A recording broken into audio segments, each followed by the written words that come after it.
Hi fellas! I hope you had a great summer. At Praxinos, we enjoyed this period to master Unreal Engine a little more, and some of us participated to the Summer of Unreal organized by Incast Training, an authorized Unreal Engine training center based in Germany.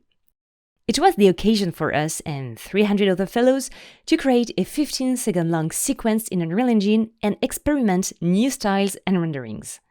My goal was to create a 2D-like style with flashy colors, and so in this video we are going to explore my process to generate this scene.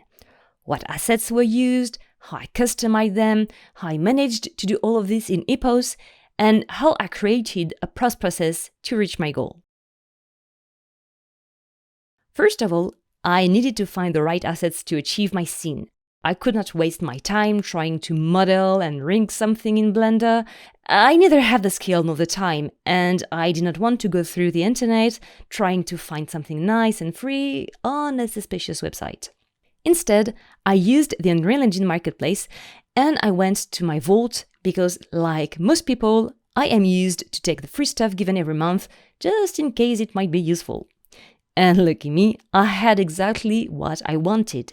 This desert dragon that I had already used for an older video about oil painting brushes.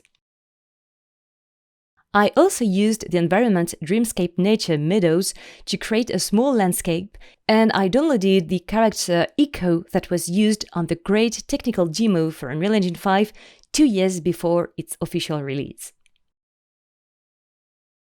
The original desert dragon seemed too realistic to me, too aggressive, so I used Iliad to paint it pink by hand. I also created a static mesh from the skeletal mesh in order to directly paint on the dragon with Iliad editing mode.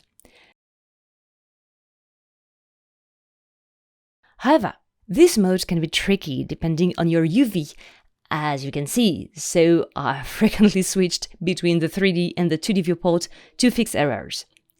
In the near future, this should be no longer an issue, for the 3D painting is going to be improved a lot, but so far I can't tell you more about it yet.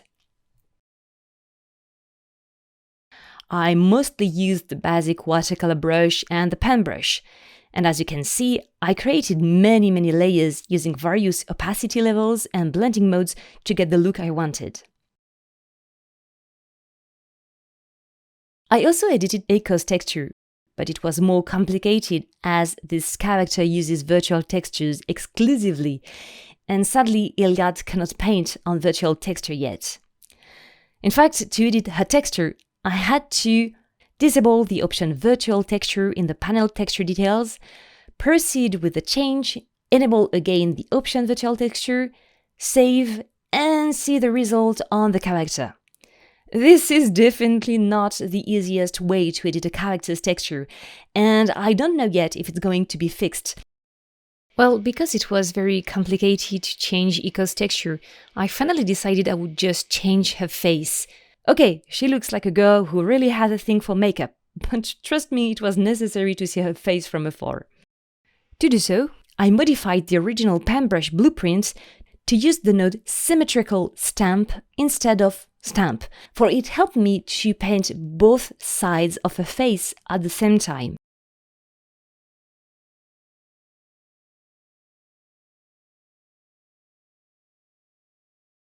And this was very handy. And regarding the environment, well, I just painted over the back of a few trees and I lowered the contrast of ground textures by adding new colored layers. And I also edited a little the value from the material instance, but that's pretty all, as the original asset was already very stylized. Even if characters got pimped, this was not enough to achieve a 2D flashy cartoon style. I had to create a post-process volume with 3 different materials. One to manage the outline of the landscape. One to manage the outline of the characters thanks to the option Custom Depth Render.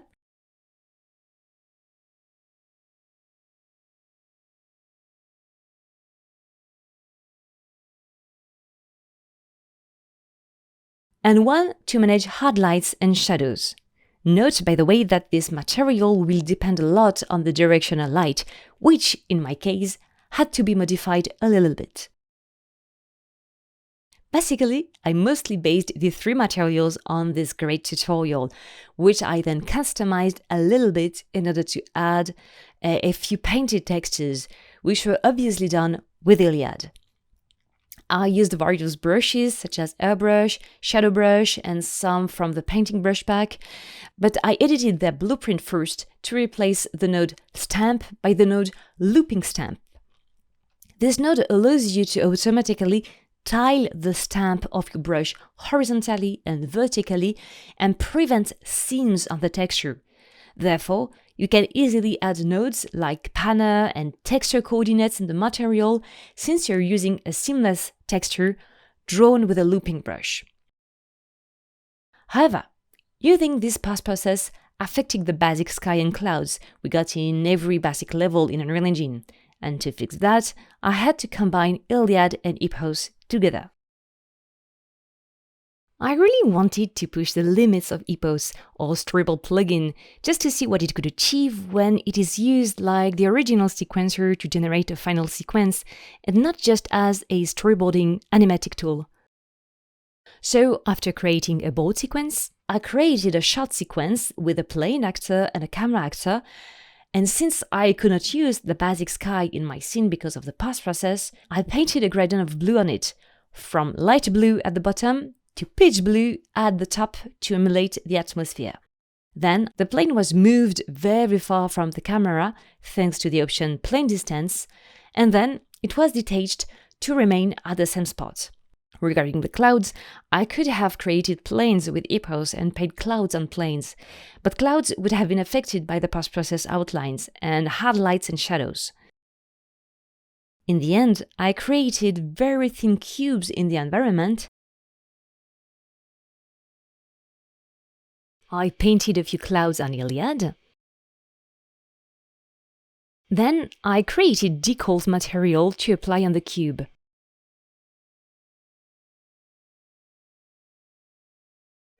I placed the cloud further away.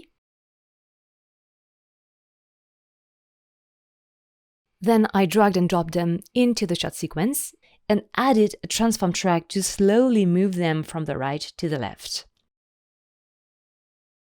In the outliner, I also attached the dragon and echo to another actor, which was provided in the original template of this capstone project.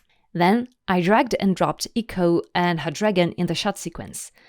I used some baked animation for the dragon to make it glide and flag, using handles to smooth the transition from an animation to another one.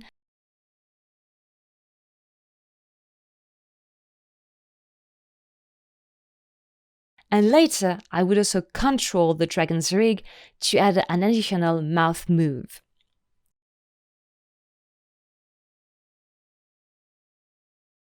For Echo, I used only the control rig to move her by myself, using some curves and key posing. And well, it's not great animation, obviously, but I was really happy to discover I could also use control rig in epos. And epos also allowed me to use various features, such as the level visibility, because the landscape was made on different level than the animation of Echo and the dragon, and folders to organize my tracks. The only thing that caused me an issue were visual effects, either made on Cascade or Niagara, because dragging and dropping them into the shot sequence was faulty, and the track was unable to locate the actor in the scene. So, to bypass the issue, I copied and pasted the particle system component from the actual particle to another actor. For instance, I attached tiny lights to Echo to make the flight more magical, and I created an empty plain actor with epos to attach butterfly's particle to its bottom right corner.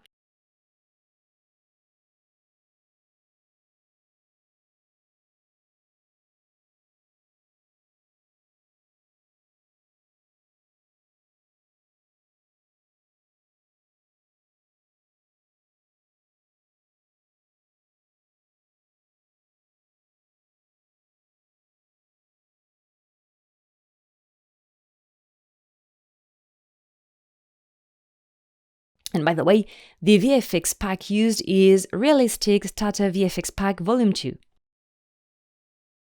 And mentioning planes, you will notice that I created several planes. There is a plane track that was used to make a discrete vignette effect in addition to the one available by default in post-process details.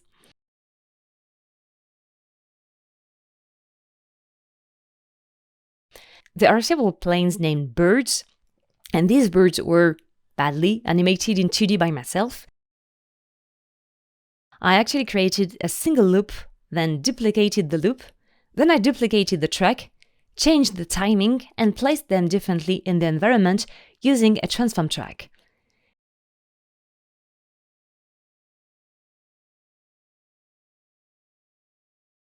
Basically, this is how to proceed. Create a new plane, enable Iliad and start to draw something, place the plane at the right spot using the plane distance in no scale mode,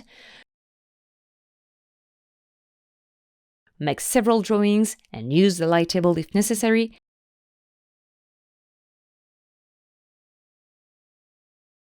go in the shot view, then select drawings and duplicate them by using the key Alt.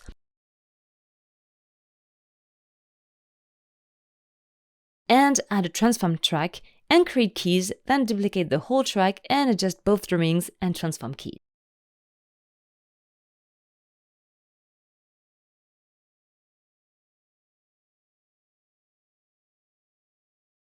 And if you go back to the capstone project, you will also notice there is a plane track named Eyes.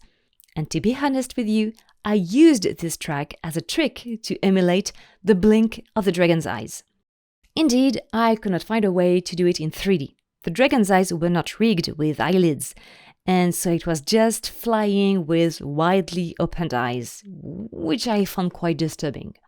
So I finally fixed it by adding a new plane with the same ratio and size as the original texture. I used a custom brush to stamp the original texture 2D of the dragon in the plane. I added a new layer and I painted the eye being slowly closed. I repeated the process on several layers, and then I cloned several times the drawing with its layer stack. All I had to do then was to keep the 2 layers I needed for each drawing until I get a loop.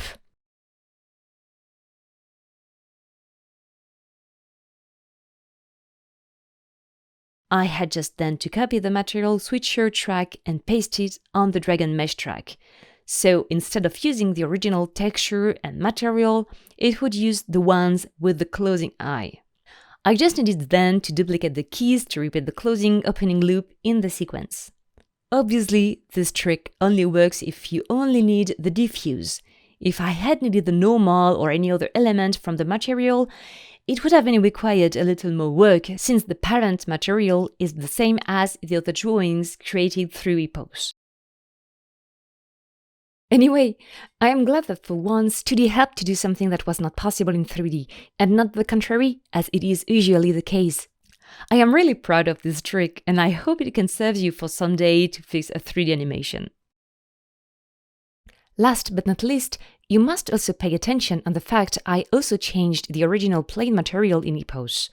By default, this material used the blend mode translucent, which may cause issues in some cases, for instance, when focus on camera is involved or when there are particles effects. Translucent mode was not exactly compatible with my post-process, so I rather changed it for the blend mode masked, which required to connect the alpha output to the input opacity mask instead of opacity. However, if you do this, I would advise you to copy-paste the folder epos from the marketplace folder to a plugins folder at the root of your project, because changing the very nature of the plane material will affect all your future creations.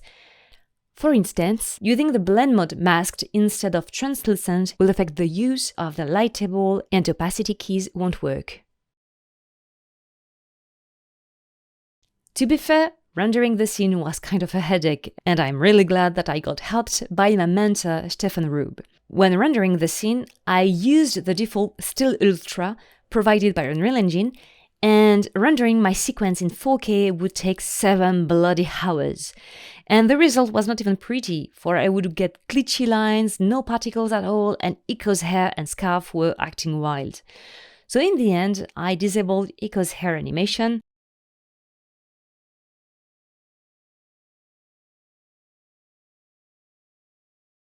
and I switched off anti-aliasing and high resolution in Movie Render Queue. Actually, I would not advise you to ever enable high resolution, for this is the option that caused me troubles the more. I tried first to use the Apple ProRes plugin, but for unknown reasons it generated a laggy video. So in the end, I rendered a JPEG sequence, I imported it in DaVinci Resolve, and then I exported the final video from DaVinci Resolve. Well, thank you very much for your attention. I know it's not great art or something, but I hope you like this video anyway. There is another behind-the-scene video planned for soon, which will explain the process to create another lovely 2D stylized sequence made during the summer of Unreal, except this one was created by my colleague Fabrice Debarge. Please like and share this video if you think our work at Praxinos deserves to be known. Thank you again, take care, and see you soon!